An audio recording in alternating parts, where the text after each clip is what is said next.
Hello, everybody, and welcome to Toffee Bluecast. Get in the house, get in the building. Everton fans, get in the comments. We will interact. We are going to hit a subject first, then we will go into the pre-match talk. And we have a Man United fan as a guest with us tonight, so we've had a little twist on it tonight. But he's a good lad, and it should all be fun. So we'll have a pre-match with the opposition fan. Right, I'm just going to start off by saying, and we've got to talk about it. We slightly mentioned it. We did a big stream on it before, the 10-point deduction.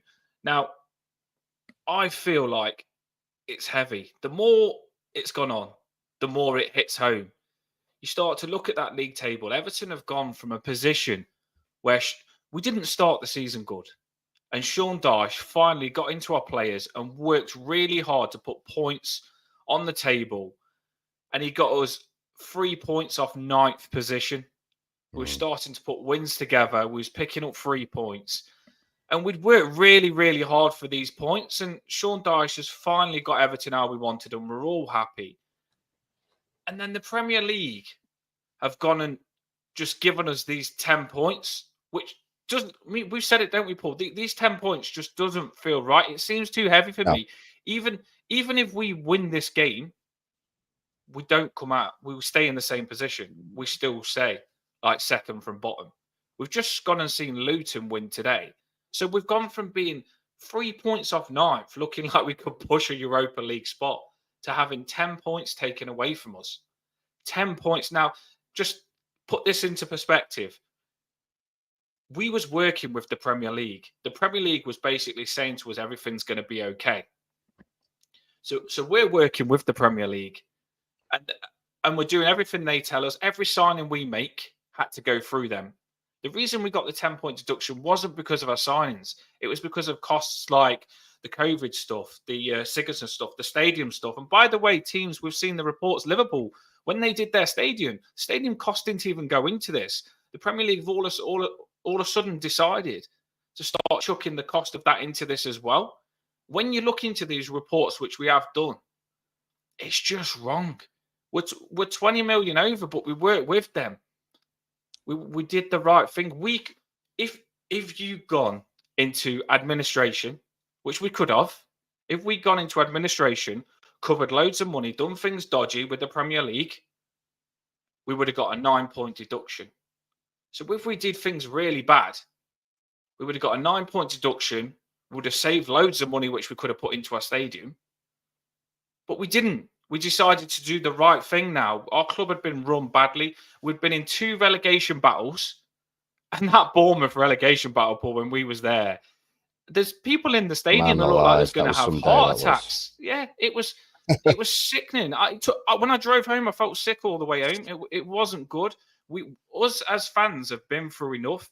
So why punish us fans more? I just don't get it.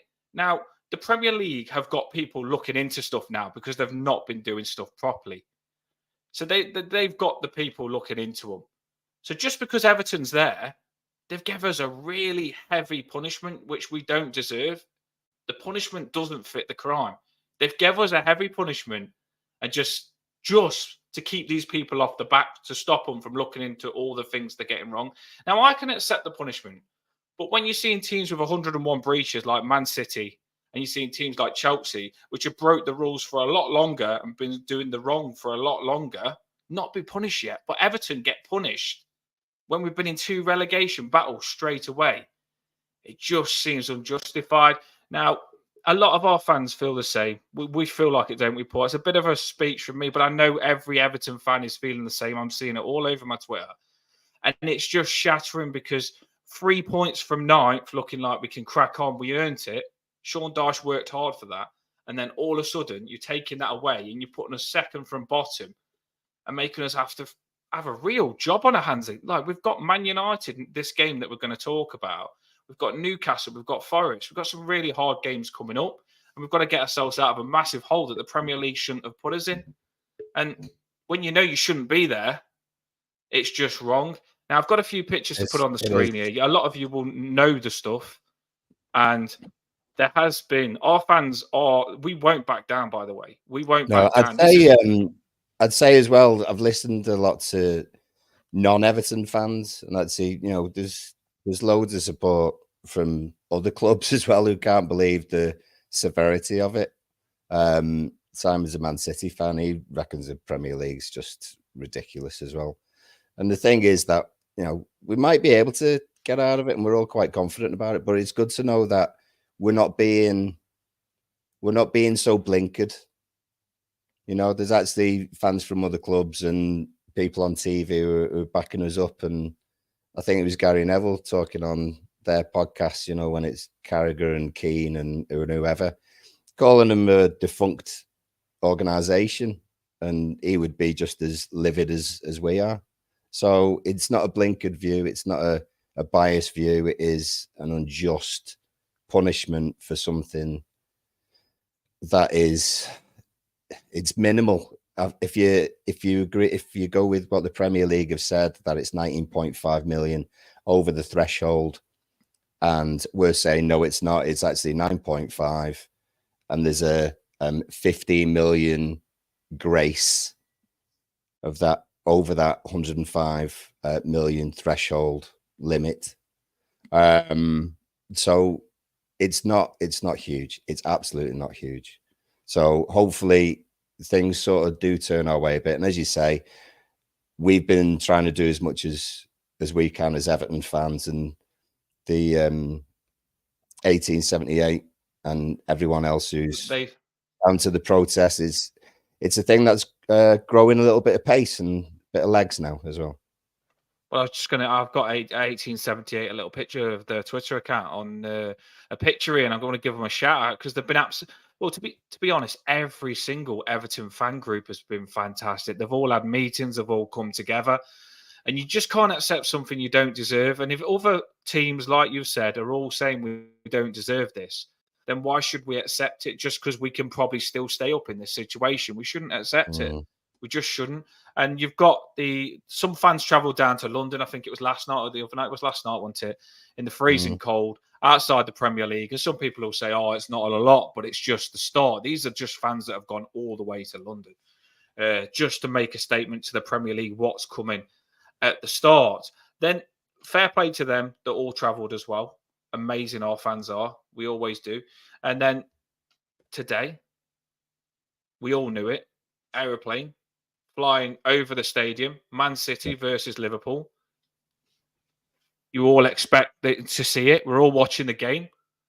Don't really want to watch Liverpool, but we're watching the game, waiting for what we've done to be shown. They don't show it. No. How did you feel about this, Paul?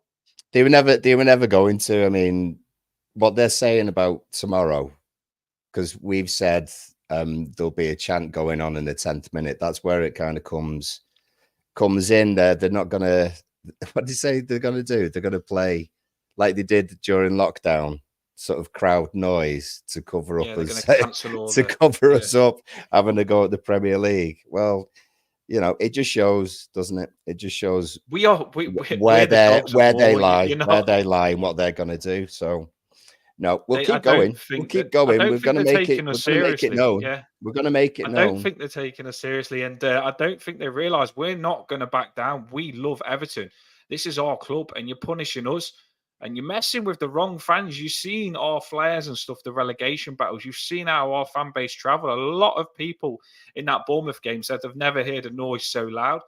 You are messing with passionate Everton fans, Premier League, and we're not going away. You've seen us in your comments. We're not going away, and you need to sort this out before it gets nasty. Now, I went and tweeted, which I got a lot of response on, and surprisingly, I come out of a good idea, Paul. I don't know whether you've seen it. I was saying, I did. I was saying where the plane went over the stadium. How about we go and get drones or a plane at a big game next time? Because this clearly the plane thing didn't get shown, didn't work. We're not going to give up. Where we've gone and printed 38,000 of these corrupt posters, let's just drop 38,000 posters on the pitch at the start of a game when it's just about to kick off. Yeah. And let it take half an hour to get all these corrupt. Let them pick the corruption posters off the pitch. They'll know then. That'll hit all the headlines. What did you think of this idea? I thought it was a brilliant idea, and I can take it on a step as well, to be honest, because we'll talk about it in a bit, and you'll show where you can pick up the things for tomorrow. But there's thousands of red cards and the corrupt cards being given out of the ground tomorrow. Well, I don't know how. I was going to say is I don't know how big they are, but I got the idea from watching the England game the other night or the end of last weekend, and some people are really good at making paper aeroplanes. I'll tell you what. So if there are thousands of these, and they're big enough to make a paper aeroplane out of, I'm telling you, on that 10th minute, don't sing anything. Everyone throw a paper aeroplane and see how far you can get into the pitch.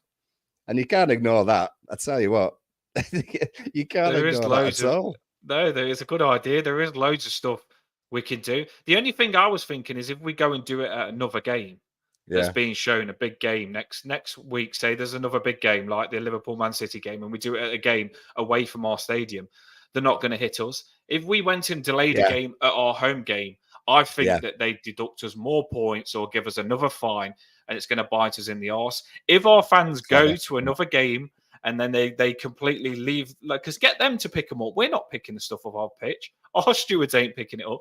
Get the other team that's playing to pick those corruption things up off the pitch. So I would do it somewhere else at another game that you know's first on Sky. Absolutely swarm the pitch with them, and yeah, that's what I would do. That was just my idea, but it got a good response, so I thought I'd put it up. Just as it says there above, 1878s, they've been fantastic. They've done everything. They raised about 40,000 and they've done banners for this game. So much time that they get nothing for, but they do it because they love Everton. I just wanted to give them a shout out on the channel because no Everton fan is in competition, but I tell you something, these really do put a lot of effort in and they deserve a shout out from me. Absolutely fantastic what they've done. Now, I've got it here, just in case you don't know, we are finishing and we will go on to the pre-match now, but with those things that you pick up there, the posters with the corruption that you're all going to hold up, these are the points that they're going to be at Goodison Park. You probably already got this on your Twitter, but I just want to make sure everybody gets it right. They're the points that you go to. A lot of Everton fans have volunteered. I know C. Bobblers has volunteered as well. Some cracking Evertonians that are putting themselves out here to kind of show the Premier League that we don't deserve this. So fantastic. That's the points that you pick them up. We've got Caswell from Toffee Bluecast going as well. He's doing a march there. And so get your leaflets, hold them up. When the Premier League do their anthem, you're booing. So we know how to do that with our frigging crap Everton have been over the last frigging few seasons. You're booing when the Premier League, but just get on that. And yeah, that's it. But we shouldn't accept it. That's my main point. No. Is we just shouldn't accept it.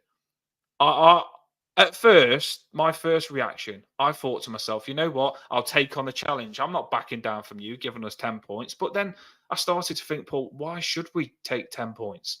We earned these points. Dyche earned them. Our players earned them. And that's 3 wins and a draw. 3 wins and a draw. That's not easy. You did say that if we, I think you said, or I read it, that if we'd beat United, if they hadn't had the points deduction and they beat United tomorrow, we would have gone above Chelsea as well. Yeah.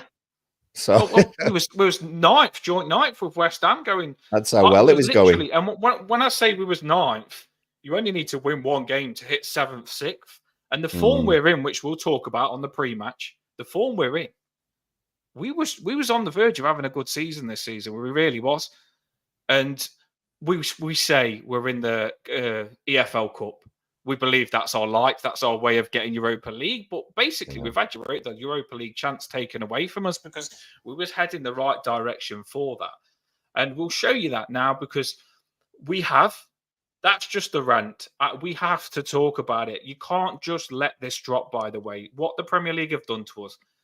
I'm going to keep mentioning it on Toffee Bluecast. We need to, and I'm sure other channels will as well. Us as Evertonians need to come together. I'm going to get him on the channel now. His name is Dan. My name's Dan, but no one says Dan that much for me, so it's fine. He's a Man United. Is Dan the Man United fan? There you go. I'm going to get him on. He's a top lad. I've never had him on before, so treat him good. And we'll have a little bit of a fan clash, and we'll get a good insight of Man United. But I've got him on now. You listen to that, what I said. a lot of our Everton fans are saying Man United have been fantastic, and there is word that a lot of your fans are going to hold the corruption banner up as well because the Premier League isn't being run right. You might not feel that way, but just how are you feeling on all this? You need to unmute your mic. Sorry about that, mate. No, I feel like it's an absolute disgrace with what the Premier League has done. I mean, one of our biggest rivals in City, for example, it's well known that they've got 115 charges, and Everton, like you said, went down the professional route, even though they broke the rules. And you know what's happened is you've got a 10-point deduction, and I feel like I saw Simon say in the comments during when you were talking, he said that Everton have been made an example out of, and it's not right whatsoever. But yeah, you know, I feel like that this is one of them opportunities where the entirety of the Premier League fan base, you know, we all support different teams, but with corruption like this is where we should all unite together and show that even though the Premier League is supposed to be the best league in the world, it's still corrupt. And Everton, you know, if Premier League wanted to punish you, I believe that there should have been a different way of going about it, but not giving you a 10-point deduction, because over your last 5 games, you've won what I think it's 3 wins, 1 draw, and 1 loss. You know, everything that you've built towards over the last 5 games has just been took away with you like that, and it's massively wrong in my opinion. No, I'm glad, like I said, I didn't pay you to say that either, but I think a lot of other fans I saw generally. No, I'm joking. It's going to be interesting to see. Like, they've opened this can of worms now. It's going to be interesting to see. Like, I think they've took on something they can't handle now, because if they're going to take things far back, we keep hearing, like, say, Chelsea now have come out after Man City.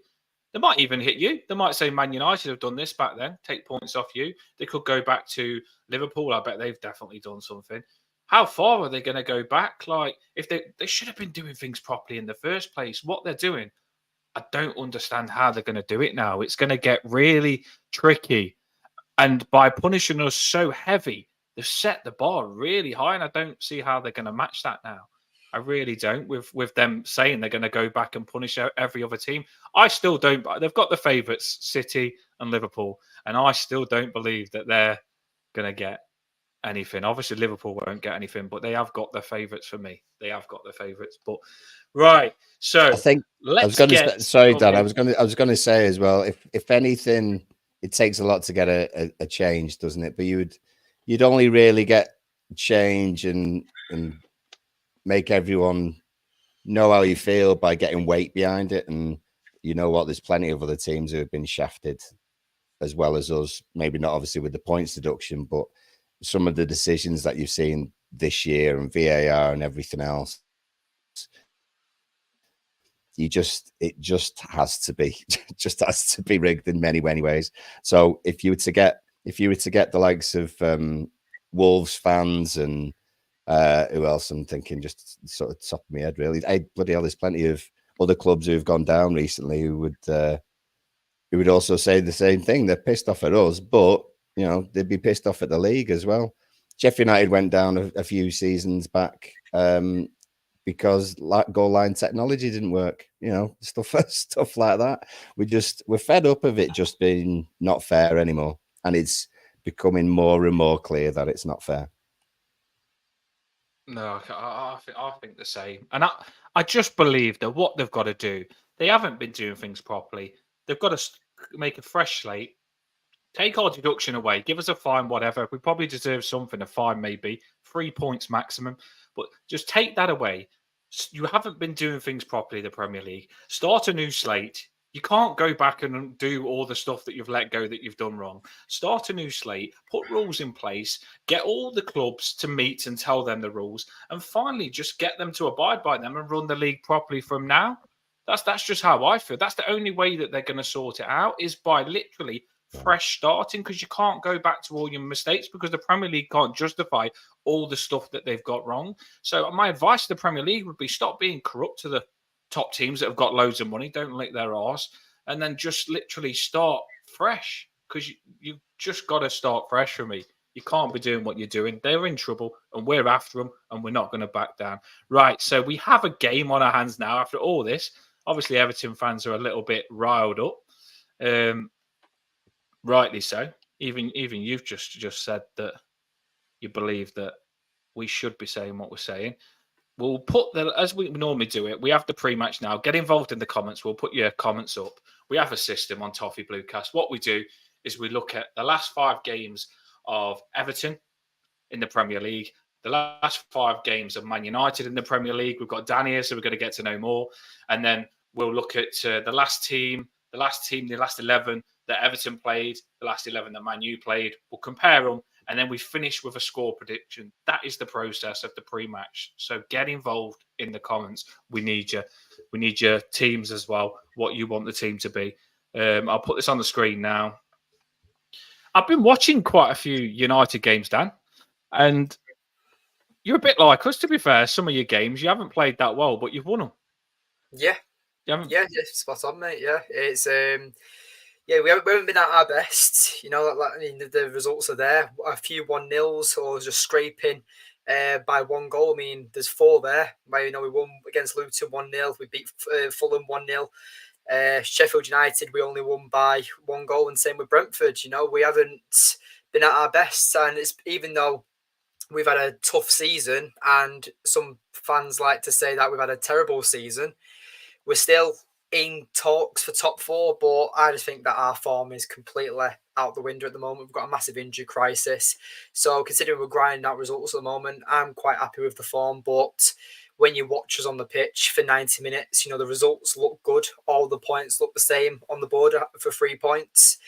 But at the end of the day, our performances, we tend to drop our heads if we go down early. We seem to be getting out-muscled a lot, especially in the midfield. And pressing-wise, it doesn't look like many players actually care at the moment. So there are a lot of flaws in United's system at the moment. No, it doesn't. It doesn't seem like you could say that about a lot of teams in the Premier League, like Chelsea as well. You just watch them get thrashed today. It doesn't seem like the old Man United, does it? And there's questions everywhere. You've been through a lot as well. Like us Everton fans, a different sort of thing for you though, because obviously you've gone through the process of a lot of managers like us. You've gone through the process of a lot of players as well, haven't you? You seem to keep buying players, moving them on, and not being able. I mean, we had Van der Beek from you, and he come to us, and he's back with you, and then he's not happy. And you've had a lot of situations with players, haven't you? You've had like us, but we've had the stress in the relegation battle not being run properly. But you've had it at the top end and still got away with it because, for me, you spend a lot more money and you get away with it because you've got some players that have got big names where you can still get away with it, where we haven't. Are you happy with your manager? I am actually. I do think he has his flaws, but I back Ten Hag all the way. Like, I'm not going to come here on your channel. I'm not going to say it on my channel. I'm not going to call for any manager to be sacked unless it goes terribly wrong. And right now, Ten Hag, I don't think that it's too wrong at the moment. I just feel like that, with a massive injury crisis, we've had over 24 players. I think it's 25 players out injured at some point this season. That's nearly the entire squad. That's 2 starting 11s plus a few subs. Like, the amount of players we've had injured or suspended at some point is an absolute joke. And I know you say that we've spent a lot of money, but the recruitment's been absolutely poor. Like, I know like rival fans will look out, or not even just non-United fans will look from the outside and be like, well, United spend about 200 million every single summer transfer window and they're still crap. Now, yes, we are, but our recruitment is absolutely pony.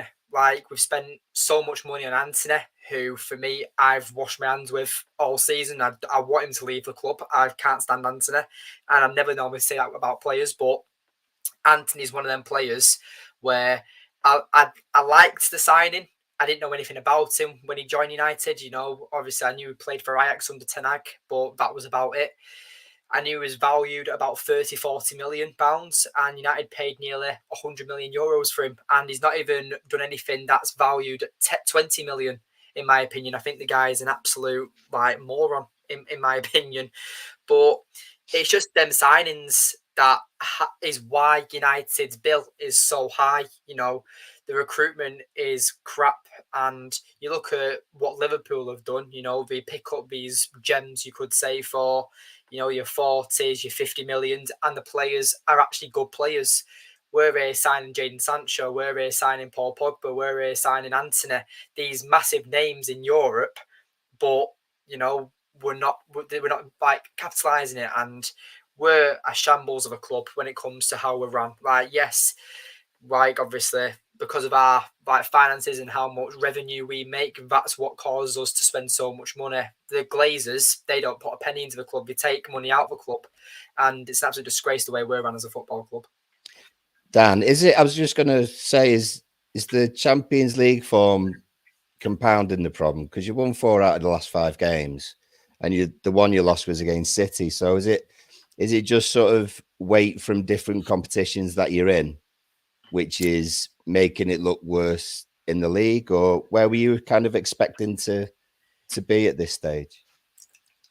Honestly, I was expecting us to be in the top 4 race. I don't consider us to be the top 4 team in England. I really don't. I feel like that a lot of United fans got way too giddy last season. The season before Ten Hag took over, we finished with, I think it was 56 points or 54 points.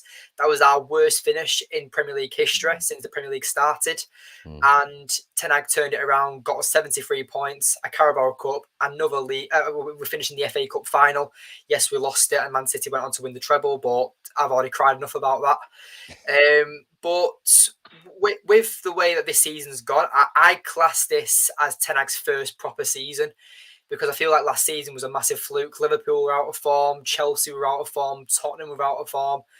It was mainly City and Arsenal who were going head to head, and it was 3rd and 4th places were up for grabs. I mean, Newcastle, they came out of nowhere and just started performing really well, and they got top 4. It was a very freak season last season, and this season, I'm not surprised where we are in the league. I am a bit disappointed with our Champions League form, because when we got the group, I was like, right, Bayern Munich, that's a big team. But Galatasaray, Copenhagen, we should be beating them easy. I'll be happy with 2nd place finish in the Champions League. Now, mathematically, it is still possible. If we beat Galatasaray next Wednesday and we beat Bayern Munich at Old Trafford, then yes, we will finish 2nd. But Galatasaray go into their stadium. It's one of the most hostile crowds or stadiums in the entirety of Europe. It's always been a fortress going there. Not many teams go there and win. And Bayern Munich, I would not be surprised if United beat Galatasaray in Turkey on Wednesday, but we lose to Bayern Munich at Old Trafford and we go down to Europa League. Now, I've said that I'd rather be out of Europe than drop down to Europa League, because I cannot stand them Thursday night football games and Sunday nights. It's just draining as a fan, in my opinion. We've been in there long enough, and I think it would be a decent reset to finish off the season with no extra pressure of European football. Yeah. Do you feel that that's a big problem, though? Do you feel like because Man United have been such a big club, you've got to go through the process of building things back up? And do you feel like that's because you've been so big, you can never accept the process? Like what I do for the Europa League nights when we used to go against Wolfsburg on a Thursday night, it was amazing. What we do for those Europa League nights. And I look at your team, and we'll go into your team in a minute, and we'll get it on the screen. By the way, I just to Emma, no, I think they should go back and take away Everton's deduction, and then put their hands up and say it's wrong, and then say we're going to change things and the Premier League is going to be run properly now. That's the way I would like it to be done. But yeah, on that, I just look at some of your players and it just seems that you're going backwards. Like Man United, by the way, are a team that loves playing Everton. So although you say Anthony, I mean, the Blues has just said there, Anthony does nothing, and he's mentioned another player. I remember Anthony scoring against Everton. We remember goals against us. He was quite good against us when he played against us last time. So although you're a team that's struggling, a lot of your players normally do like to play Everton. But I do feel that we are a different Everton now. This is where we find out whether we are. I remember Martial loves scoring against Everton. He's not playing, is he? I hope he's not playing. No, he's not playing. We'll go into that. But Fernandes loves playing against Everton. He's a shitbag. So we've got a lot of bad memories against these United players where you're probably rubbing your hands and saying it's a good game. And we're just thinking, right, our Everton players are looking different now, like we could handle you. So let's see if they are different. Your form there, you've got a win-win, a loss, a win-win. When I've watched United games, you haven't been that good. I mean, I watched you against Luton. I thought you was going to draw. I watched you against Fulham, and they had the better first half, and you ended up winning that as well. City, obviously, that was the result. Sheffield United wasn't massively convincing against them. You deserve to win it, but you look a normal United will beat them 4-5-0. And then Brentford close game as well. So you're just grinding the games, ain't you? But that's what I suppose that's what you're going to do when you're going through the process and you've got a lot of injuries in the squad. Still a very strong team, though. You've got some individual players that are really, really good that can still pick up results as it's showing there. That you look at us, we've won, which was a good result against Palace. I thought we played well and showed some character there. We then drew against Brighton. We should have beat Brighton. It was better than Brighton. They scored at the very end. For me, that was a win, but we didn't get it. We let them score at the end. West Ham, we beat. That was a good win because West Ham were playing well. The corruption game, I'm not even going to talk about that derby because we got cheated out of it with Young getting carded like him because the referee hated him. And then we won. So for me, we could have won every single one of the two teams that have got a lot of wins and are in good form here, aren't they? Yeah, I mean, Everton, I feel like, especially over the last 5 games, you've really turned it around. I love the way Sean Dyche has stuck to his philosophy that, his Brexit 4-4-2, the way he likes to play football, but he's adapted it to modern day football. This 4-4-1-1, what you've played over the last few games is just screams Sean Dyche, but evolved. And the physicality, the target, tall, physical striker in Clive at Lewin, what Dyche has done, I think that he was the perfect manager to sign for you guys. And I was saying that he should have joined before Lampard became your manager. But, Everton are a massive historic club for the Premier League, and it is a shame to see him so far down at the bottom, obviously with this point deduction and over the relegation over the last few seasons, the relegation battles. But you've still stayed up. You've shown character when needed. And I believe that Everton are showing a lot of character now. And with this game tomorrow, I feel like tactics are going to go completely out the window. I think it's going to be based on pure emotion. I'm going to think it's going to be based on who wants it more. I saw one of your fans, I think it's Emma, she turned around and said that if we go 1 or 2 down early, then it could become very hostile. Emma, I can promise you that, United don't score early. It'll probably be the other way around at the moment, and United will be chasing the game. There you guys, there it is. And I just feel like that with United, it's going to be a very tough game. I feel like you'll physically beat us in the midfield. Now, I do know Onana is injured for you guys, which will be a massive plus for us because he's an absolute nightmare. He gave us a handful at Old Trafford last season. But Decore, one of our own, Jimmy Garner, I think he was an exceptional talent. And really thank you for that player, by the way. I know I was fuming when we got rid of him. He was I loved him so much. Like when he had that sensational season at Forest in the championship, and then we just sold him for pennies, like 15 million for Ghana, like whatever it was. It was a right steal from Everton. But yeah, you've definitely got a player there. But there's another player that I really like from Everton, and that's Jard Braithwaite. Is that how you pronounce his name? I think he's Braithwaite. Yeah. Braithwaite, that's it. I feel like that he's, again, an absolute unit. So keep your hands off. Bangladesh are starting now. I know.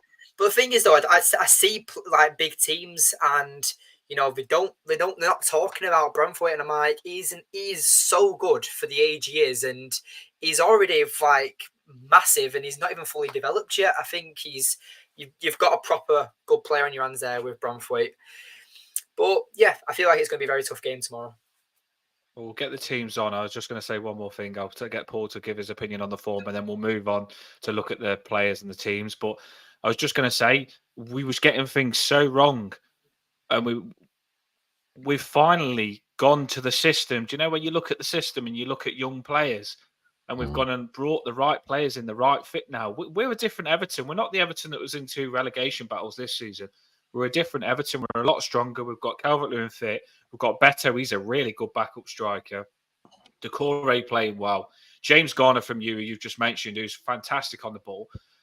A lot of young players, Branthwaite as a defender. Do you think United are scared of young players? The fact that you just offloaded James Garner to us. Do you think, like, you've got a lot of good young players in your academy and stuff like that, haven't you? I know you've got Savage and a few good young players in your academy. Do you feel like you don't give young players a chance? I don't. I feel like that's because United are so because back in the day when Fergie would play the youngsters in the League Cup and stuff, it didn't really bother me because it was to give the young players experience. I feel like unless you've got a youth player literally knocking on your door to make a difference, like an Alejandro Garnacho, for example, who I don't really rate. I think he's massively overhyped by our fan base. Unless they're ready and raring, right, with that confidence and arrogance to make a difference, I don't think that many like youngsters will get in this United side. I mean, Hannibal Mabry. What about that player that just? Sorry to think, I was just going to put this player on you though. I've seen a player score for Forest today. Anthony Elanga. Yep. Yeah. I thought he was really good, and this is my example. Like sometimes we've looked at your players and we've thought, oh, there's a lot in that player, but Man United ain't getting it out of him. We've seen it when Lukaku went to you as well. You seem to take a lot of players on and not get the Mason Mount. I'm not saying he's amazing, and a lot of Chelsea fans are happy he's gone, but we know there's more of a player in him than what's in him. It just doesn't seem that Man United, like for us, Sean Dyche is 100% getting the best out of our players, and I feel he will, and he knows how to get the best out of our players.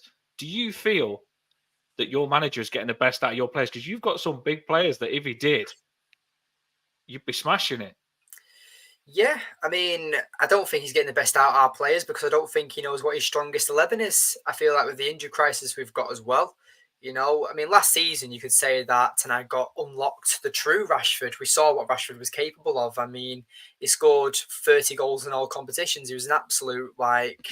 I don't even know what to say about Rashford. He was unbelievable last season, but then this season, he's just gone completely flat and he's only scored 1 goal for us this season. He had a terrible pre-season and that form's continued throughout the domestic, the league and the European games, So, but going back on players like Elanga and players like Hannibal, and I just feel like that they're not ready for United, and that's the frustrating part because Elanga, Hannibal, Savage maybe, I can guarantee you that any bottom or half, the bottom half of the table, majority of teams would take him on. I mean, you look at Tahith Chong and Teddy Menge for Luton, both ex-United Academy graduates. They're playing Premier League football. I just feel like with United, it's very hostile at the moment, and it's we don't know what happens behind the scenes. But I can't imagine that it's sunshine and rainbows. I can imagine it's been a very toxic atmosphere. I mean, if what Ronaldo says is true, that he said during his Piers Morgan interview that everything was the same when he first left for Real Madrid in 2009 or 2010, whenever it was, and he came back 10, 11 years later and it's all still the same, So I can guarantee you that it's probably not sunshine and rainbows in United's training ground. But yeah, I feel like that players at the moment, we're not getting the best out of them. We're very scrappy with games. I know players like Rasmus Højlund as well. People like to banter him and say that he's like 007 now, by his new James Bond and stuff like that because, 7 games, 0 goals, 0 assists. But he's smashing it in the Champions League. I have no issue with Højlund. And with Højlund, another player who has been rushed and isn't ready to be our main striker yet, but unfortunately he is, and all this pressure is being put on him. But yeah, I just feel like that Tenag isn't getting the best out of these players, but I don't think any manager in world football could at the moment. Well, I've got it on the screen now. Paul, I'll let you say, and then obviously Dan's sportsman you, so I'll let him give his verdict on this. What do you think on this, Paul? Because I'm looking straight away, and I can't believe with all the money that Man United have spent, this is the team. Now, hit me if the batter was fair enough. It normally happens if I call players down, but at the end of the day, like Reguilon, he's a player that I thought nobody wanted. And he's in your team last game. Lindelof, I feel he's gettable. He's quite slow. Maguire, Well, I don't. Maguire, I don't even know what to say about Maguire. I don't know what you think about Maguire. I know you spent 100 million on him, but yeah, he hasn't I been would. that Leicester Man U are kind of a bit of an enigma, really, because they seem to they've fallen apart a few times when they've come to our place. Not so much at their place, but I just look at them being all about confidence. Do you know what I mean? If Eriksen, say for example, is on a little run of 2 or 3 games where he's picking out amazing passes and stuff like that. Same with Fernandes. Same with Rashford. He's managed to take on a fullback early on in a game and stuff, and he just gets his tail up and then he's fine. When they're not doing so well, like you said before, Dan, if you seem as though when you've sort of gone a goal down, then it's all panic stations and everything else. It's just about confidence with those players. From our point of view, the back four seems very gettable. You know, Anana in goal is either really good or pulls out a few howlers from what we've seen. And your man up front doesn't seem to be getting the breaks though that he seemed to feel as though he was going to get when he got bought. He got brought off in one of your games, one of the more recent games, and to say he was pissed off about it was probably a bit of an understatement. So it's just confidence with these, and I think our usual tactic, especially at home against United, is be strong, be aggressive, and get that first break, and then we can go from there. But they're not a bad side. You can't even if you're 7th in the league like they are at the moment, they're not a bad side. It's just all comparisons, isn't it? It's all relative. Yeah, Go on, go for it. I see what you're saying there, Paul. And obviously, Højlund got took off and was fuming by it. But again, this is what I was saying before, that with Højlund, you know, the plan was to sign a proper striker, and Højlund was to be the apprentice or the understudy to that experienced striker, and he was supposed to get developed into the team that way. But what happened? We didn't get our second striker. You know, we've got another striker in Martial. Yes, like scoring against Everton, but he's built like a poppadom. You know, he breaks at any given opportunity. So I just feel like that with Højlund, it's a massive disappointment because I back him. I think that he's a very good up-and-coming player. He's very dangerous. He's got all the traits to be a very good target man striker. But will the pressure of playing for United at such an early part in his career affect the rest of his career throughout his career of football? Yeah. Hopefully not. Hopefully he does become a sensational striker for United.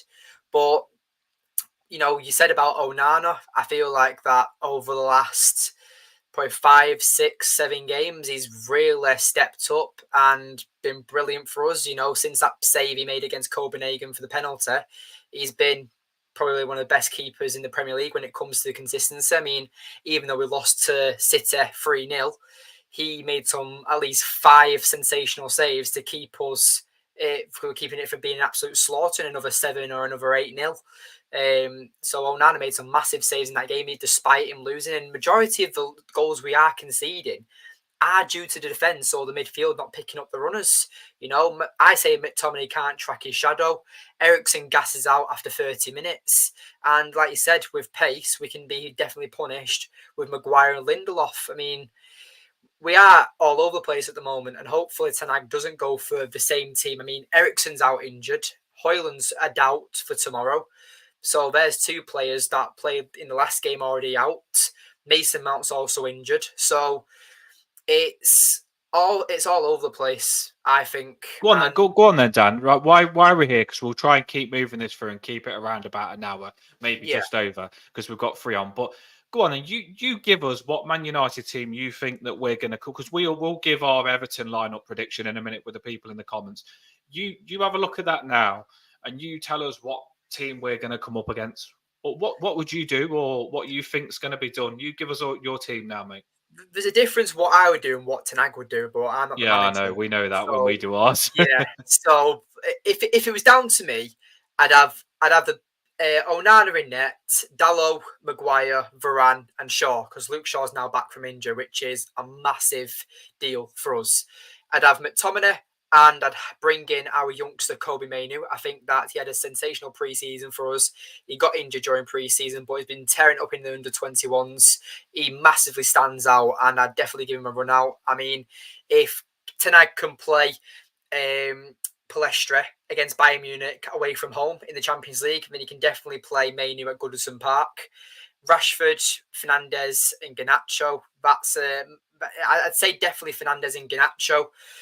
Rashford has lacked massive form, like I said before, but I think he still has to go for him. And I definitely play Martial over Højlund because of the injury doubt. I feel like that risking Højlund is just too much, and I wouldn't play him. Maybe bring him on for 30 minutes if needs be. But what do I think Ten Hag will go with? I feel like he'll go with the same back line, maybe Shaw over Reguilon, but like I said, with the Højlund situation, Ten Hag doesn't intend to rush players back, maybe gives them a 30, 40-minute cameo if they're lucky. I do feel like he'll probably go with McTominay and Amrabat, maybe he'll play someone else in the midfield. Maybe he will give Mainu his shot, and I think he'll keep this team the same, but he'll play Rashford at centre forward for Højlund and bring in Antony on the right wing is what I think Ten Hag will go with. Just two. I was going to say, who do you think's going to go your left side again? Sorry, the reason I'm thinking it is because we've got a weekly conversation going on about who should play right back for us, because we've got Ashley Young there, one of your old boys, but we've then got Patterson and we've got eventually Coleman coming back. So that's where we're kind of thinking about it. Well, I'd hope for Ashley Young to play, but is he suspended still, or no? He's back. He's back. So now. Right, okay. Well, who would they be up against? Do you think? I'd rather Young. Like, Patterson, I think is a very fresh player, and I feel like that with Young, he's very versatile with both feet. He's played left back, he plays right back. He's very versatile in the positions he plays in. But I see Young in one of your weak links, and if we can put someone like Garnacho on him, get him an early yellow card that takes Young out of the game massively, and that will stop Sean Dyche's set up for the counter attack, because your set of midfield of Decore, Garner, and Onana, when they're all playing together, I think they're a very solid and very physical midfield. They're brilliant together. Simon there in the comments saying Wan-Bissaka injured. Yeah, he is. He is out for this game as well, which is another injury to add to the list. But yeah, that's why I went for Dalot. But I feel like attacking your wider areas is where United can, cause some damage, because that's why, like I said, I'd rather him start Martial, because I know Martial won't go toe-to-toe with Tarkowski or Braithwaite, so he'll draw him out like a pawn on a chessboard, and then maybe you've got someone like Fernandes who will hit a long pass to the wingers who will attack the wide space areas. But for me, I'd say that form-wise, you'd choose Patterson. Yeah. But for experience, you choose Young. It's one of them situations. Like, different keys for different locks is what I say. So it depends on the game. Yeah, I worry about Rashford being used to pick out Young as a weak link, because that's a booking in the first 10 minutes, guaranteed, surely. And then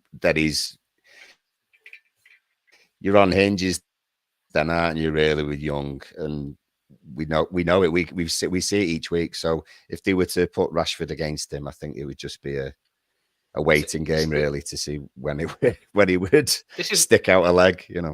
Yeah. This is why we do this. It's interesting. We're going to start doing it and getting more, because a few have started popping up now saying they want to do a clash like you did with us. And it's interesting to get the insight of the opposite fan, because we've been frustrated with Ashley Young, and we said he picks up a yellow too early and he is a bit of a weakling, and a lot of us want Patterson ahead of him. That's us as Everton fans. But the fact that you've just gone to say exactly what we think without us saying nothing to you kind of does kind of put that. But one thing I was just going to say back, though, is I do feel you've just said you'd rather have Shaw left back. Now, I know you'll probably love Shaw and he's an England international and this, but I quite fancy Harrison against Shaw. I think Harrison weaving runs at Shaw. I look at Shaw and say he's one that could pick up a yellow card for you, and he's getting on now, and he's a bit of probably a weakness that I'd like to attack down your side. I think as well.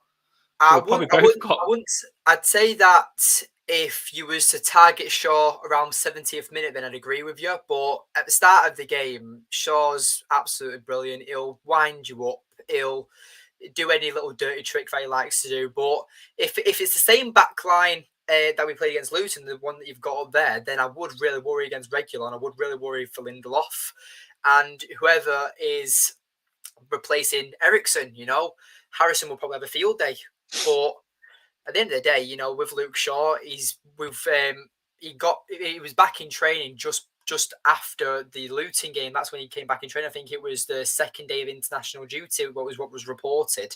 So he's had practically 2 weeks to get his sharpness back up. So hopefully we've got Shawberto Carlos back, and I feel like that Shaw's a very good player, and he likes to wind up players very, very easy. But Harrison is a very underrated player. I mean, he was brilliant at Leeds, and I think that for Everton as well, he's a very underrated winger. No, we are quite strong on the wings. We've got a lot of competition because we've got McNeil, we've got Harrison, and we've also got Danjuma, who we got. I really like Danjuma. He's struggling. Though that shows how much we've moved forward, because we was crying out for someone like Danjuma in the relegation battle last season. But now, we've got a strong squad. Because, like I say, we've got Calvert Lewin up top. Permanent, or is it a loan deal? He's a loan, and Harrison, he's maybe a loan with an obligation to buy. A lot of things up in the air, but good little deals to get us by this season until we figure out what we want to do. Because the way we've got things at the minute is we've got the option of maybe getting Danjuma, maybe getting Harrison, but we're also looking at young talent all around the world at the minute. We're continuously linked with cracking young wingers. So normally where you'd say that it comes to the end, Danjuma don't want to sign for us, we've got no options. I'm confident that we'll either get Danjuma, and if we don't, we'll have someone coming just as good as him. That's the process Everton. I can't believe I'm saying this. That's the process that we're actually going through now. We're finally, after all this time, doing things properly and not got Mashiri going on an absolute bandwagon like your probably manager's been doing over the years. Right, so what I'll do now, you gave your lineup prediction of what you think and what you think he could do and what you think you want. Paul, I'm going to get ours up. You give your lineup prediction. I'll give mine, and then we'll finish the show with score predictions. I'll just put what we played last on the screen. It is there. And we've got lots of people. Lots of people have put down their predictions. Yeah, I know. I've seen that. Well, the Toffee Bluecast group are getting good. You're on it already. It's good. And we got lots of people in today, with a few fans from other sides as well. We've got Simon, who's a City fan, who's giving you a bit of stick, but only in a nice way.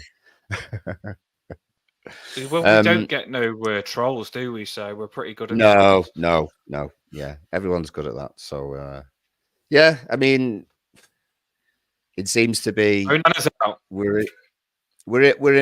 a stage at the moment which isn't very often, where in a good way we have a fairly settled 11, unless there's any sort of injuries or suspensions. It used to be, in a bad way, we knew what the 11 were going to be because we didn't have any options, but we actually do have options now, and they're all chomping at the bit to try and get on the pitch and make a difference. Lineup for me is this, with one change, which would be Ashley Young out for Patterson. That's Onana's not available, is he? So who are you putting in for him? Is he not? Oh no! I know. I'm gutted. I checked the injuries and everything. I thought he was all right. Well, Dice just said he's tight and he probably won't be go for this game. That's all.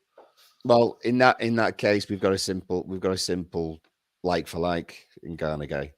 That's where it would go for me. To be fair, I wouldn't sort of change your formation and system of playing at all just because of that. So Garnagay comes in for Onana for me alongside James Garner, Decore in front. Back four there, Mikolenko, Branthwaite, Tarkovsky. Don't need changing at all. I just have Patterson. He needs to be, for me, he needs to be playing more games. He's going to be our right back probably for a good few years, possibly good few years after Coleman retires and so does Young, which could be at the end of the season. Do you know what I mean? So he needs to become in that right back who's going to be the first name on the team sheet. Yeah, we are all crying out. So that's Paul's lineup. We will give your lineups. Anyone hasn't put the lineup in now. What you want the lineup to be. This is the good thing now, isn't it, Paul? We don't change much, do we? And that's a sign of good things. Like Dan just said with his Man United team, they're going through the motions of finding out the best team, and we've been there in that situation many of times. And we've finally got a back four that can handle themselves. Mikalenko is magic. He's a goal machine at the minute, and he wasn't doing that good, but he's found himself. Dyche has put some Duracell batteries in that lad. So Mikalenko, I'm going to go for. Pickford in goals, obviously. Branthwaite, I'm hoping he's fine. He played international, got a clean sheet for the under-21s. Well done. Tarkowski, always machine. I want Patterson as well, but one thing I will say is Dyche loves Ashley Young. He likes experience, Dyche does. He does. And with Ashley Young's experience being Man United, he's an ex-Man United player. He went to the funeral of the Man United legend not so long ago. Young still has a big link with Man United, and I think he'd want to play well against Man United. Not in a way like I want to beat Man United because I hate him. In a way, just because he respects Man United that much, he'd want to have a good game against them because he knows how much of a big club man you are. So I do think for that reason, Young will play. I'm scared, like you said, that he will pick up a yellow card early, but surely winning the league with Inter, he's got a bit of experience anyway. He might be able to randomly pull this game off against Man United. So I think he'll go Young, but I'd rather Patterson be there. Yeah. McNeil and Harrison for me. Dan Juma, I want him in. Like Dan's just said, good player, but wingers are doing it at the minute. I'd have Harrison on sure, and I think McNeil can cause problems on Dalot if he plays as well. Just out of curiosity, Dan. Sorry, I just wanted to suggest that. What would you guys be happy if he drops Decore where Onana plays and maybe plays Danjuma as a second striker where Decore normally plays? Thought about this, but I don't know. This is the thing when you watch your team continuously. I think that Decore, because we're putting Garner Gay in Onana's position, who I feel is getting better, Garner Gay, because he's been poor. But because we're putting Garner Gay, who's weaker, next to James Garner, I feel Decore having that ability, like you said, to play centre mid, helps us being weaker with Garner Gay because he'll slot in and he'll often cover and he'll turn it into a triangle. Where when we've played Danjuma in that position, you know you've got two in centre of midfield. Where when we play Decore, he seems to get up box to box, but he does help that too. And I feel because it's Garner Gay and James Garner, we need Decore there. Decore's been a revelation since Dyche has took over. He starts the press and he never stops and he always goes and he's got heart for us and he's got fight. Yeah, he's very relentless.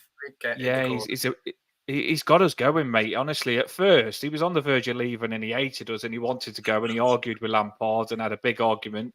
And Dyche has come in and gave Decore a chance and Decore's thrived on that chance. So it's crazy because you think, like you've just said, you want Danjuma in Decore's position because you think he's a bit more of a take players on, skills, goal scorer, this, that, and the other. And Decore hasn't got that sort of ability to finish him. But Decore randomly does score, doesn't he?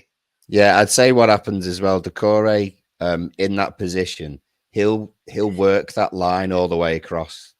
Defensively, he'll work that line all the way across. And he's really good at guiding the opposition to play to one side, so then we can press that and then win the ball back.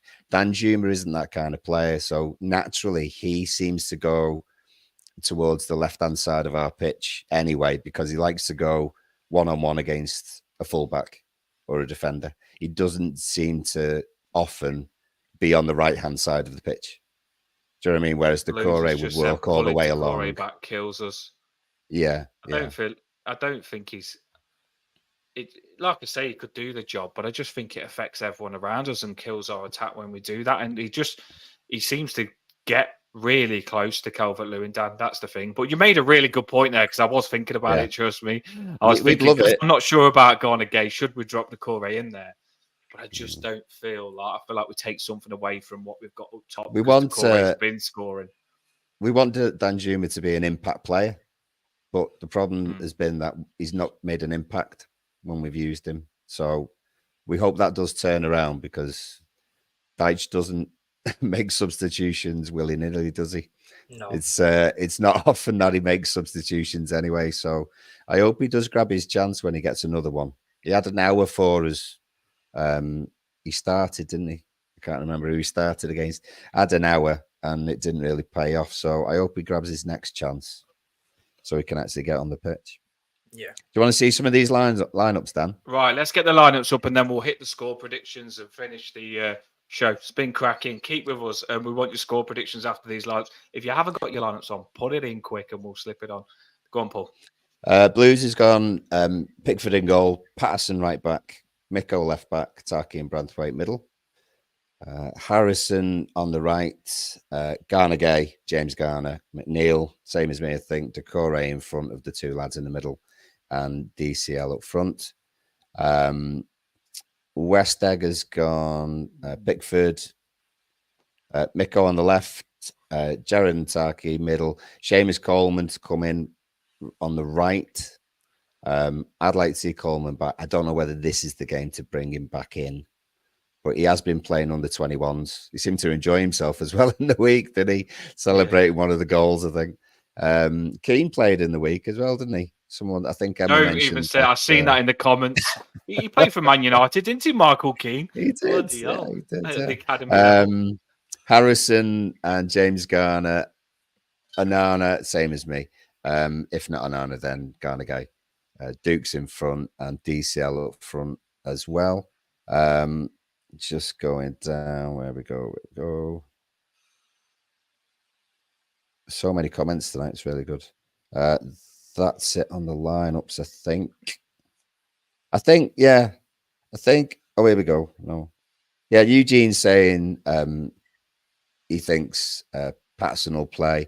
I think everyone's got very similar lineups, to be honest. We've not seen anyone in the comments mention starting Young. That was the comment from from Emma as well. So you got to have backups. Would just you be in happy case. for Michael Keane to play? 100%. 100%. No. Yeah. So yeah, I think he's we've got a settled side. We've got a settled side. So not many changes from people, to be fair. No, that is the good thing. We are seeing when at the start other seasons in the two relegation battles, our lineups was always different, but it started being we all like what we've seen last game, so we put similar things up, and the only sort of change we're making is the right back position, and that's good. That is, if you're happy with your team that much and you're only changing Young and Patterson. I mean, obviously, Garner Gay comes in for Onana, but we haven't got a choice. But that's good. And it's a strong squad, and they all know. Can I just not squad players? Go on. Just throw this in, by the way. You can tell Emma's been on form today. Anyone else see DCL trimming his pits on telly today? No, I didn't. He's doing well, isn't he? He was at the he was at the was it Fashion Awards? I can't remember. He was in an awards show, wasn't he? Well, as the thing one is, of the best dread footballers or something. Good on him. Why not? When Calvert-Lewin injured all the time, when you see him trimming his pits, you'd be absolutely fuming, saying you shouldn't be trimming your pits when you're injured. But now Calvert-Lewin's actually playing well, and we all love him again. He can do what he wants. He can trim his pits, cut his nails, do what he wants on TV. Calvert-Lewin, he can do what you want. We're happy Everton fans at the minute with our players. Right, we are at the end now. Dan, thanks for coming on. I put fan clash, but it's hard to clash with you because I looked at a couple of you. By the way, go on Dan's YouTube. It's in the link below. He's a cracking Man United fan, so I've got him, to be fair. He's a decent Man United fan. So hit his YouTube channel and subscribe if you want because he's decent. And what I was going to say is we haven't had much of a clash, but we might have a clash on score prediction now. You are. I've been on some of you, and I've seen the way you backed Onana up. Fair play. A lot of us Everton fans think Onana's one of your weaknesses, and we'll be lofting balls into him, hoping he makes some of those mistakes. But you're like Toffee Blue Cash, you are, because we're positive. We always try and be positive, and I've seen you. You see the best in them, because I was the same with Onana. Onana wasn't the best when he first come in centre midfield. He's young and he had a lot to learn. And then I said, give him a season and you'll see a different Onana. And now everyone thinks Onana's amazing, like you've just said, in the centre of midfield. And I think it'll be the same with your striker.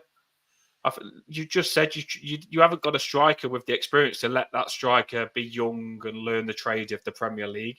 And exactly. I think Holberg, I do think that you're rushing him and you're killing him a little bit. We did that with Onana, and he probably needs to just learn all the things of the Premier League. So these new players that you've got probably do just need a bit of time. And I get why you're being positive, because jumping on them doesn't make them any better. We've said this on Toffee Bluecast with our players, and it doesn't Mikolenko. Go on, sorry. It doesn't, mate, because realistically, what does my absolute head in is that, let's say, for example, Harry Maguire, he's really pulled his socks up and turned it around this season. But Harry Maguire last season was getting death threats by United fans. And now apparently he's the best centre-back in England. Like, do you know what I mean? Like, there's a certain line that I get you don't like players, but, there's a line that needs to be crossed. Keep it professional and can still support your team. I was slating Maguire last season. I was slating De Gea last season when he was letting 7 in for Liverpool. Do you know what I mean? Like, there are moments, but football's very reactionary. And I feel like that with me as a fan, the way I like to do it is that the only player that I heavily criticise and I can't stand is Antony. I don't want Antony to play for United. He's the only player that I have an agenda against, and that's because I've seen enough of him already. The attitude, the off the field incidents with the allegations with his girlfriend, I believe it. Like, you see him, he's got a right little temper on him. I think he's a massive ass is the way to put it. Like, I don't know how to say it in Brazilian, but if he's watching this, like, I don't even know what to say, to be honest. You know what you need? Do you know what you need? You need Alex Ferguson to come back. I was listening to Sharpie, who used to play for Man United, on one of the YouTube's golf channels, and Lee Sharp. Said, Lee Sharp said Alex Ferguson asked him if he was in a relationship. He used to ask everyone who was in a relationship, and he used to be in control of relationships when they go out and stuff like that. Alex Ferguson used to be. So I think some of your players with bad reputations, Greenwood and all this lot, that don't know how to treat women, I think Alex Ferguson needs to give them a slap around the freaking face. Oh, bloody hell. I get what you're saying. The thing is about the Greenwood situation as well. I don't really talk about it on my channel because it's a very sensitive topic to certain people. You can't. The way I see it is that, it's not a good look for what's been said. It's never a good look. But at the end of the day, them two are back together now. They're back together. They've had a baby together. Do you know what I mean? Like, at this point, I'm just saying that if they but it's a story. It's a story you can't touch, because you can guarantee that later on, when she falls out of him again, she's going to say it was all true. Yeah, and definitely. She got back with him just because she was pregnant. That's what I say. You can't touch it on your channel, can you? That's the thing. Exactly. That's why it is best to just get rid. Like you've just said with Anthony, you don't need that drama at your club, do you? That's the thing. You need players that are going to represent your club good, and that's the last thing you want to be talking about.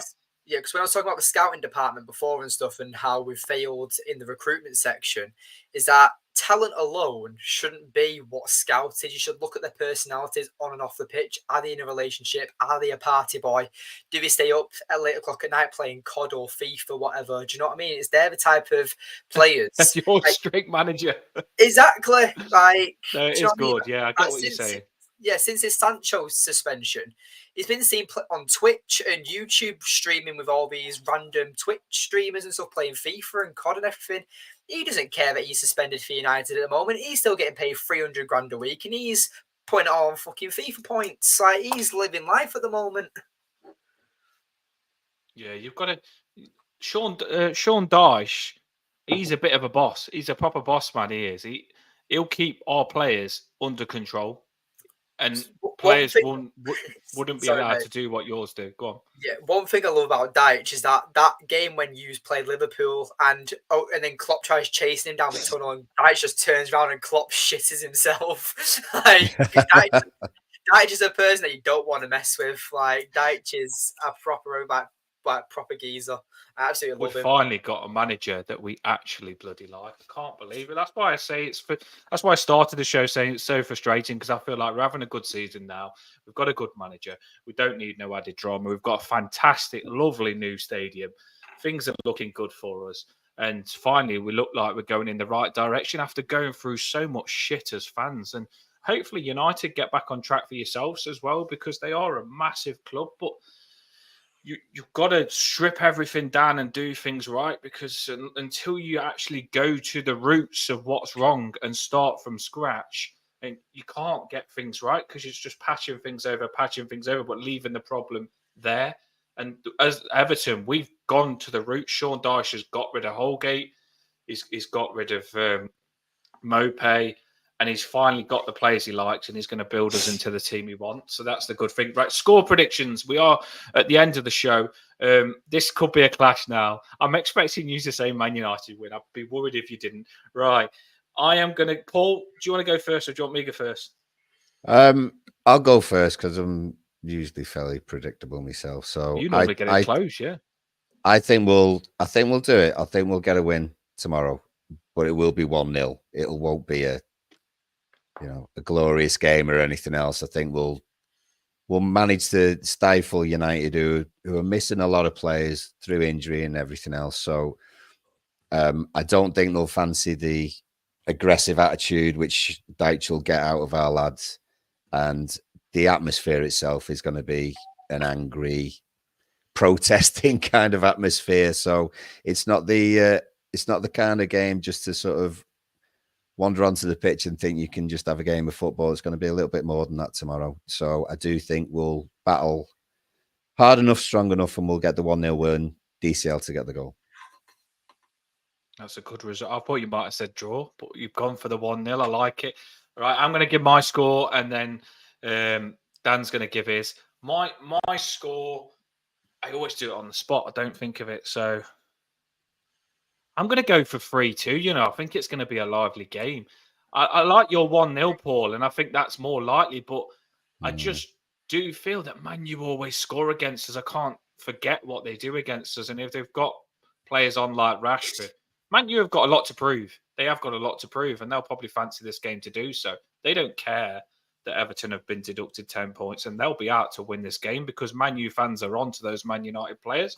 So they'll be out to prove a point. They need this. And I think we'll win 3-2, but it could be a 3-2 either way. But I'm going to say win, because I'm an Evertonian and I've got to we're going to do it. But the goal scorers that I'll choose, I'd say if your goal scorers would be Fernandes, and I'll hate it if he scores because I don't like him. And I think that do I give your striker a goal? Holberg will get the goal because he's not been scoring. I'll give your striker a goal as well on the 3-2. So I'll go Fernandes and Holberg. For Everton, I think Calvert-Lewin will score. I think Decore will score. And I also believe that Mykolenko, he's going to score again, because he's a goal machine at the minute. And I don't know why he's scoring, but he is. And I could just imagine him popping up and scoring a goal. So that's my 3-2. But it isn't going to be a good game, I think. I do think we've got a bit of a Michael Jackson thriller on the horizon tomorrow, and I'm quite excited for it. Keep your score predictions in the comments. Dan, I'm interested on what your score prediction is. Go for it. Fire away. My heart's saying 2-1 United, but my head's saying 2-1 United. I think United win this 2-1. I just feel like just like my captain. But no, I feel like that with United, I think we've got this one in the bag, and that's just me backing my team. I don't feel like we're not going to win this. I don't feel like we're going to play you off the park, because we haven't done that in any game in recent times. But I feel like that Everton have got a goal in them. We've got to be careful of. I saw some people give me stick for how I pronounced DCL's name. I've got PTSD now. I don't know how to pronounce it. Is it Calvert-Lewin? Calvert-Lewin. Yeah. Yeah, that's Right, Calvert-Lewin. you learn new things every day. I learn There new you things go. every day. Yeah. Calvert-Lewin. I feel like he's very dangerous, but we've just got to be careful. I hope Maguire because Maguire will definitely play. So I hope Maguire sticks on him and doesn't let him like link up or try and like outbully him with like a play with like Maguire is definitely perfect for this game, especially the way Dyche likes to play football. But yeah, I do feel like that this game will be very tough. I feel like Bruno Fernandes will be our key player. He's a massive game changer. And if Martial plays, again, another player that likes to score against Everton. So, because there are rumours that Højlund is out for this game, but is having a late injury assessment in the morning to see if he's available or not. So, that will impact us massively. Hopefully he's available, but I won't risk an injury when we've got a massive week ahead of us. We've got, Galatasaray midweek and then Newcastle on the Saturday. So we've got 3 games in 6 days. So Tanaga's got to really be careful of what he chooses with his team. And if he makes Højlund's injury worse, then no doubt that will people will point fingers at Tanag. But no, I feel like 2-1 for United, but it will be a very tough game. Scorers. Paul, do you want to get the scorers? Sorry, go on. Fernandes brace, and I will go for Harrison as your scorer for 2-1. Yeah.